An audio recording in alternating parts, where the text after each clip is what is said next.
1根葱，切断煮水喝，专治咳嗽。速转。做食疗师以后，很多妈妈都专门问我宝宝流鼻涕了怎么办？怎么喝水都不可以，怎么吃药都不可以。下面用我自己的经验，告诉大家如何把小感冒扼杀在摇篮里。开始感冒的时候肯定知道的，有流鼻涕现象、鼻塞那些都可以喝。声明下，这个方法小至1个月宝宝可以喝，大至老人可以喝的。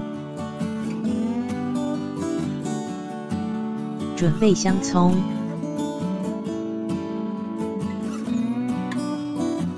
只要葱白那部分，大概1个手指那么长，多少不规定，不要太多也不要太少就可以了。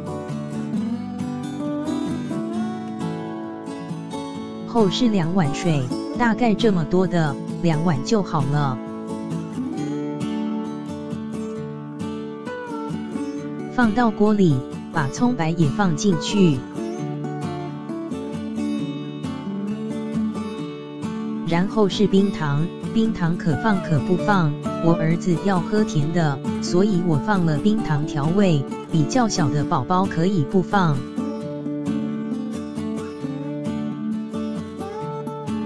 然后是大火煮开以后，转成小火，再煮20横线30分钟就好了。煮好是这样的。